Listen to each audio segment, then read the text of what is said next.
Hey folks, how are you? Good to see you, Rochelle. Michigan, Pennsylvania. I guess all hell broke loose just because I took the day off, huh? So I'm kayaking down a river, and all of a sudden my phone is literally shaking the kayak. So anyway, I did in fact. Somebody just asked. We had a great trip. I'm not as sunburned as I seem to look on this screen, and I'm tired. I have to say it was a long paddle. All right, so I'm going to let some people come in here. Although we're already at 4600, so maybe I don't have to wait too long. The big news today, of course, is that President Joe Biden has announced that he will not seek the nomination for president in 2024. And that throws the entire race open on the Democratic side. But what I want to do today is look at a little bit bigger picture because I know people are frightened. This was a surprise. You know that I had suggested that this would not be a good move for the Democrats because people needed to feel guardrails were in place. I am not so sure that that's the case any longer, and I'll explain why that is the case, why I think that. All right, so let me start first of all from the obvious position. And remember, I'm gonna take a broader look here than seems to me people were taking when they were reacting to the news itself. And the broader look is to remind you that our system is still in place. Biden is not dead. Nothing earth-shattering has happened on that front. He has said he will not seek the nomination in 2024, even though he was the presumptive nominee. And I'll explain why he did that in just a second. But it's really important to remember that he is still president for the next 6 months. Why does that matter? It matters not only because it's good to have stability in the presidency and because he's doing a fabulous job, but because going forward into this election, and I should emphasize, I have no inside knowledge at all. Not only do I not have I not talked to any of the principals, I haven't talked to any of the staff of the principals or anything. I know no more than anybody else does. But it would not surprise me if it went into his calculation in whether or not to move forward, the recognition that in a moment of such profound instability in our country, it is not a bad thing to have in the White House somebody who does not have a stake in the outcome of the election. That is, if the Republicans behave badly after the election or in the run up to the election, as we suspect they will, it does not hurt to have a president in place who isn't running so that the Republicans can't say, oh, you're only doing that because you're trying to give yourself a leg up. That's actually not they're not going to be able to do that because he has pulled himself out of the running. Also, in the next 6 months, he will be above that fray, and he will also be able to move in world affairs in a way that he might not have, where he's spending too much time worrying about being reelected. So I'm seeing all these sort of paeans to how wonderful a president he was and all this kind of stuff. He's still there. He hasn't gone anywhere. This is just about the next term. So be calm on that front, in that this changes his equation in an important way going forward in a moment that is so fraught in the United States. So there are people, I am one of them, who think Biden has been an extraordinary president, and I didn't see it coming. But he's not done yet. Just remember that there is still a big picture on that front going on, and we will factor into that big picture the fact that he has stepped away from the presidency when he certainly didn't have to do that. And that will go into the way people evaluate this presidency, and the way he will be able to move going forward. Now, one of the things that I think we're seeing is a lot of people sort of playing their violins right now.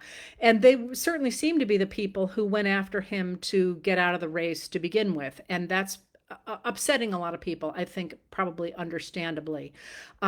But that is the least they can do at this point. All right. So if we remember that Biden is still there, he's not going anywhere. He has just as much power as he did at 9 o'clock this morning, maybe more in some ways, because he can operate without anybody saying, oh, you're just trying to get reelected. So he's still there. What happened here? Let's start with the Democrats because, in a way, they're the less interesting thing happening right now because we know what's happening. After Biden's debate, in I'm afraid I'm drawing a blank on the date of it now. I'm sorry. June 27th, maybe. I don't remember when it was.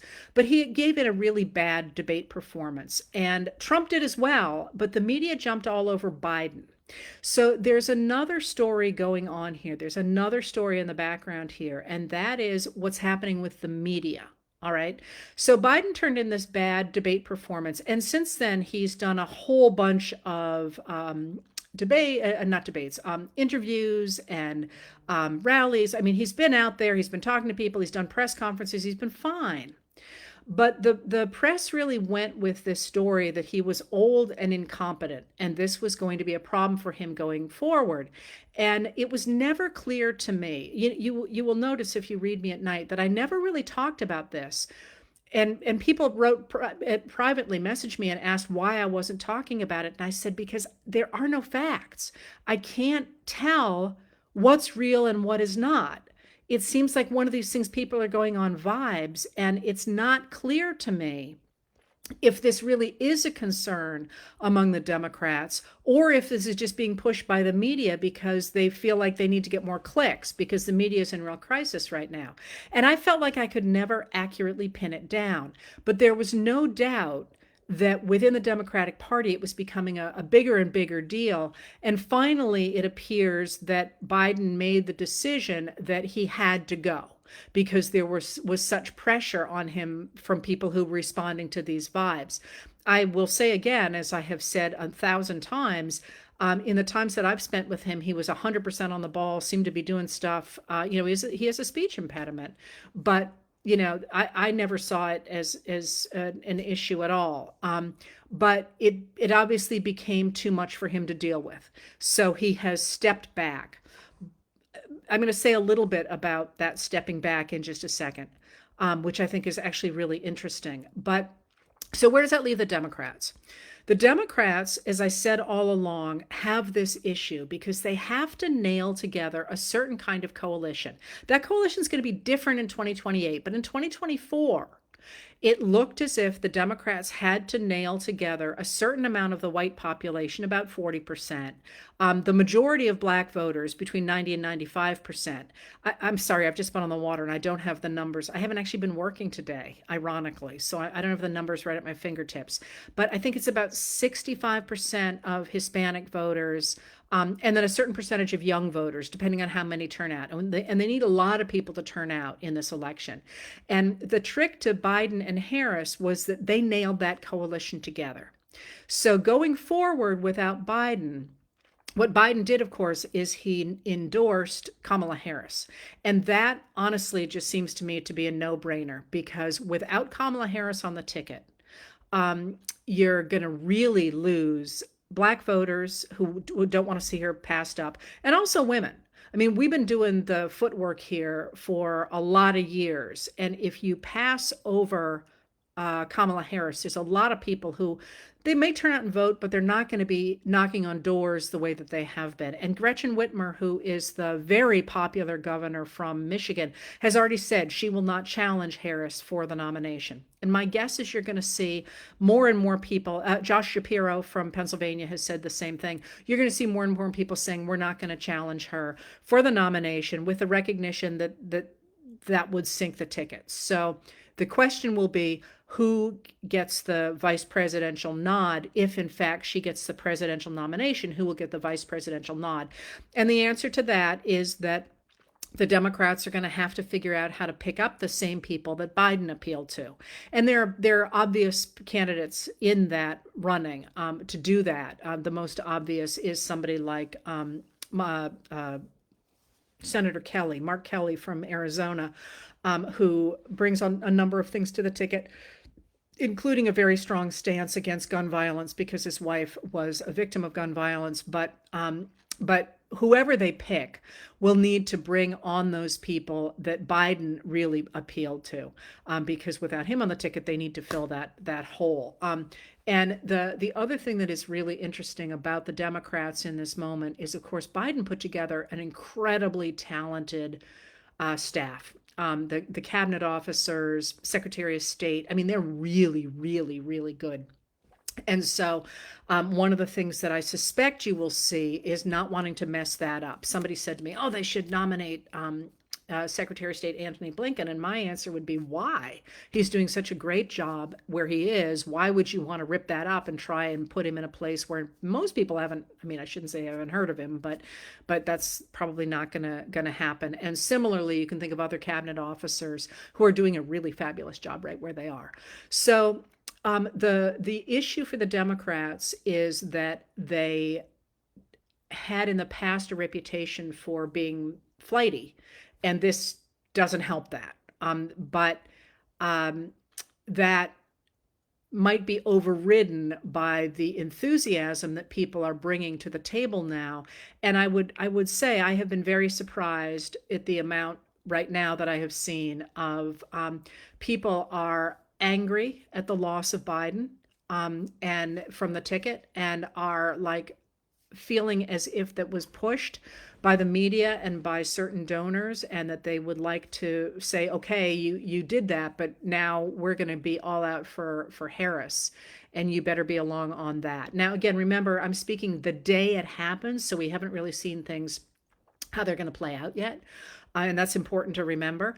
But I was concerned about the seeming the confusion that would happen, and so far, the Democrats seem to be absolutely on top of it, and there doesn't seem to be the kind of confusion that I was concerned about. It doesn't look like they're headed for a contested primary. I'd be surprised if they were. But we'll see how that plays out on that side. So far, it appears that there is real momentum building behind Vice President Harris, and that would obviate what I was talking about, the confusion. There wouldn't be any. So that, I think, is actually really interesting. It's obviously all of this is somewhat unprecedented, but I think it's really important that you remember that Biden is still there as president, because I think that's really going to matter in these next unsettled 6 months. And then there does seem to be very solid support for Harris to step in, and she's terrific. By the way, I've written about her and talked about her, but she's great. All right, so that's sort of where we are. But I want to talk about the Republicans, my specialty, of course, and one of the things that's sort of astonishing to me about what Biden did and how he did it. I texted from that lovely river I was on to say that Biden's timing has always been exquisite. I mean, he's very good at many things, but his sense of timing is fabulous. So, in a lot of different ways. So, what is interesting about the timing here, stepping aside from the nomination when he did, is that the Republicans have locked into J.D. Vance as the vice president. And that is a huge problem for the Republican ticket. And the reason for it is this. Donald Trump was already having a really hard time with American women because of the overturning of Roe v. Wade. And the Republicans really have tried to back away from Project 2025 and from the inroads that it made on women's rights, especially with its call for a national abortion ban. And I want to be very clear. Anybody who says there is not a national abortion ban in the Project 2025, Agenda 47, and the Republican platform doesn't understand language, because the call for a national abortion ban is in all three of those things, especially in the Republican platform. That's why the 14th Amendment was in there. I wrote a letter about it recently. I'm not going to go into it again now. I'll do something else on that in the future. But they were already in trouble with women. And you can tell that they were in trouble with women. And I'll tell you a little bit more about what happened over the weekend. But J.D. Vance, who did not appear to be the person Trump really wanted, he was the choice of Peter Thiel and the anti-Ukraine people in the Republican Party, and the Christian nationalists. J.D. Vance is on record calling for a national abortion ban, saying that women should stay in abusive marriages, going after the idea of women's rights across the board, right?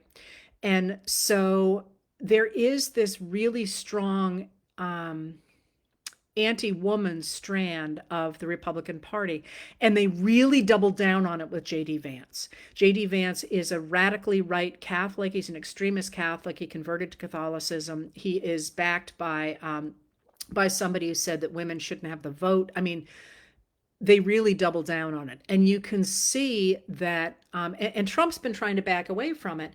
And you can see that their nervousness about this over the weekend. Trump gave a speech in Grand Rapids, Michigan, I think. Sorry, I also haven't eaten today.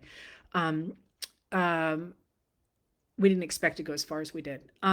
So in that rally at Grand Rapids, Trump talked about slaughter in the suburbs, by which he is trying to whip up suburban women, especially, to be concerned about immigrants and what he insists is immigrant crime in their neighborhoods. In fact, crime is plummeting, by huge numbers.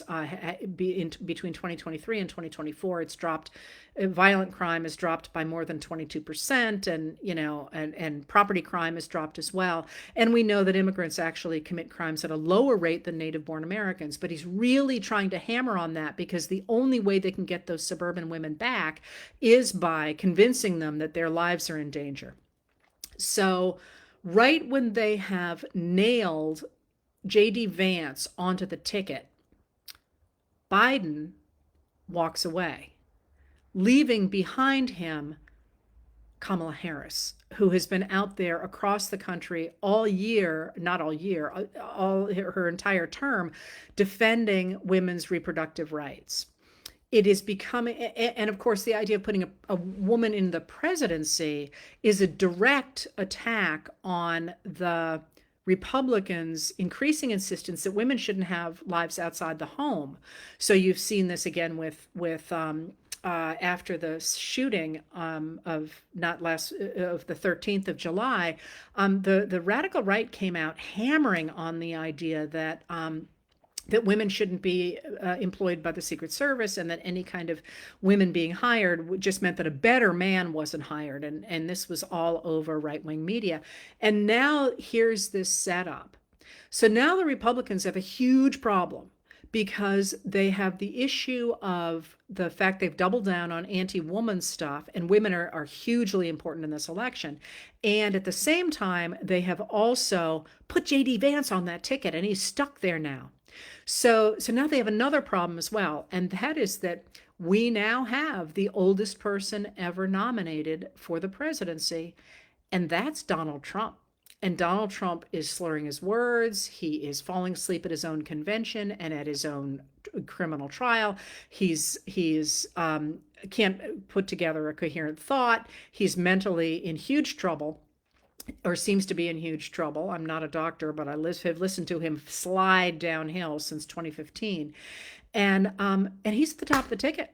And the Republicans just made age and competency the central issue for a president. And there they are. So now they're trying desperately to say, well, Biden should step down from the presidency altogether. And with the idea that this somehow is going to make it look like they're back on top of things. And of course he's not going to. He's doing the presidency absolutely fine. But now they've got to deal with the fact that they have this old guy who keeps falling asleep and is in trouble in all these different legal ways at the top of their ticket. Do you think that's going to stand? I think they're going to have a really big fight in their party now, trying to get Trump to step down. Because then they'd have J.D. Vance, which is the one that they all wanted. And there's no way Trump wants to go anywhere. And will Trump's people turn out for J.D. Vance? Actually, I think a lot of them will now. I mean, for a long time, I thought they wouldn't switch over. But because he is such a right-wing Christian nationalist, I think a lot of them will. Will the Trump cult people flip over? I mean, when I texted from the river that Biden is absolutely genius at timing, he could not have thrown a bigger monkey wrench into the Republicans. If he'd done it before the convention, And they had had the opportunity to put um, the guy from North Dakota, whose name I've already forgotten, Borgum on the ticket. Nobody knew who he was. I don't even know what his positions are. Or if he'd put Elise Stefanik on, or God forbid, if he had put Nikki Haley on, the Democrats would have a huge problem. But as it is, they have walked down this alleyway and they're right up against the wall in this extreme Project 2025, anti-woman, national abortion ban, stop getting rid of guns, overturn all the guns, the stuff that the Biden administration has done to try and limit gun ownership and or try and put safeguards around guns. Climate change. They've walked down that alleyway and they're up against the wall, and then Biden just slammed the door shut behind them, which is, um, I mean, I I I got nothing. If he was going to step down, he could not have done it in a more genius way. So it's important again to take a big picture look here and recognize that many people are disappointed that Biden stepped down. Uh, and yet the chaos that I expected after something like that has not materialized, at least so far. But because they were locked into JD Vance, the Republicans have been locked into JD Vance. Um, they've not created, and the fact that they're after telling everybody forever that age and incompetence was the central issue, that's now the top of their ticket. And again, if you were writing this in a novel or a TV series, it wouldn't be you couldn't do this. You couldn't write this because it's too perfect. So to looking forward, I will be keeping my eye on what Biden does, because again, remember, this is not about a man at the top of a ticket. This is about the United States of America. And Biden has been one of the most selfless and and public spirited people in that office ever. So he's not going to stay home and play tiddlywinks. What's he going to do with this 6 months? And I don't think he's going to fritter it away. First of all. Second of all, certainly very curious about what the Democrats will do. But so far, they seem to be behaving pretty well. The Republicans are going to freak out. You can already see it happening. They're going to throw everything, every racist, sexist thing they possibly can at Kamala Harris. But I'm not sure that's going to help because their deep, their committed voters are already with them. But they got to pick up the people in the swing states, and they got to pick up the people in the suburbs, and they're not going to turn around and vote for JD Vance and Donald Trump. They're just not.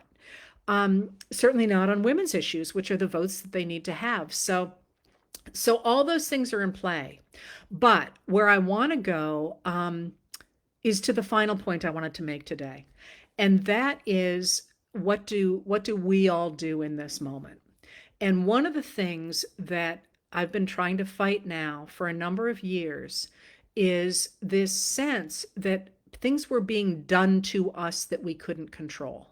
And one of the things that happened, as literally as my kayak is vibrating from my phone exploding, was how many people seemed very angry that Biden had stepped down and felt that it had been imposed on them. And I'm not going to argue with that, by the way, but the first thing that came to my mind was outrage after the fact doesn't help anything. And all I could think about was, I don't want my phone to start buzzing on November 6th with people going, oh my God, what happens now? The time to get outraged about the fact that the Republicans are running somebody who over the weekend praised authoritarians, has said he wants to be a dictator, has put forth a plan to take over the United States and to turn it into a Christian dictatorship, which I looked up the numbers this morning. Only about 6% of Americans actually want that. The time to get furious about that is not November 6th. It is July 21st. It's really important going forward that all of us stop thinking about the president and the vice president and all of those people as somehow imposing things on us. They work for us. We don't work for them. They work for us. And you know what else? So does the media. The media works for us. So rather than sitting there saying, oh my God, they're not asking about Trump's ear yet, or they're not dealing with his mental incapacity, or they're not holding Trump to the same standards that they're holding Biden to, or that they might hold some future Democratic nominee to, call them out on it every single day, and share all the accurate information, not crap. We don't need, none of us needs any more crap, no matter what side it comes from. The next about 100 days really are going to depend on us saying what we want of our country, of us getting out the vote, of us holding our leaders to account, of us holding our media to account. So when you are feeling like you don't have control, we still do. We still get to choose our president. We still get to choose the party in power. Mind you, no party you elect is going to do everything you want it to. But in this particular election, we have on one side somebody who has said he wants to be a dictator and has put in place all the pieces to do that. And we have another group of people who say they want to preserve the guardrails of our democracy under which we have lived for 248 years. I don't care if they put a head of eelgrass in that position. That's the party that we all need to vote for up and down the ticket, whether there's a D or an I or a G or an R by your name, because that's how we preserve this country for the next election.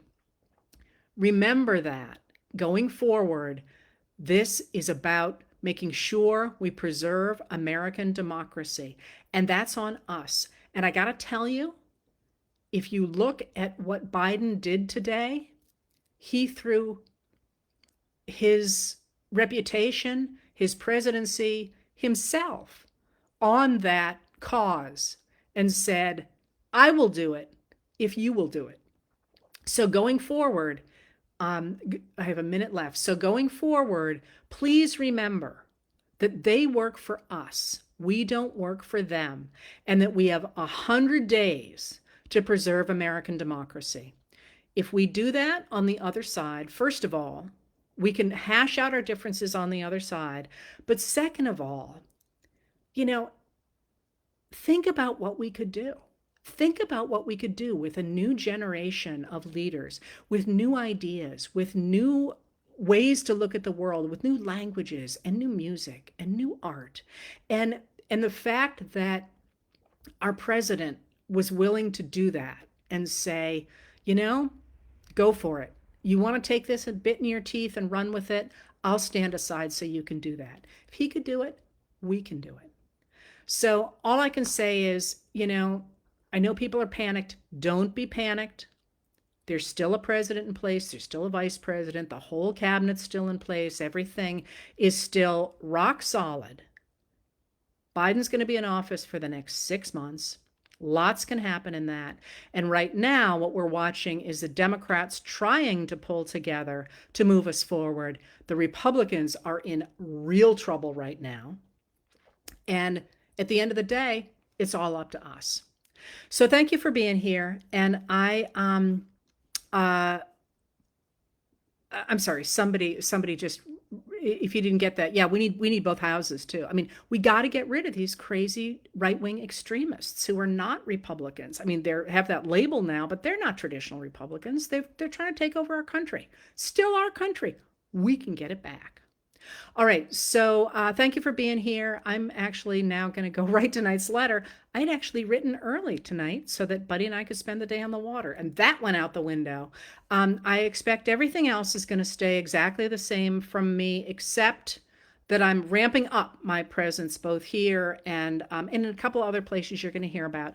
Everything is still free, still no copyrights on it. So there are some guardrails still very much still in place. So I will see you. I don't even know what the day is. I'll see you on the normal schedule. Thanks for being here.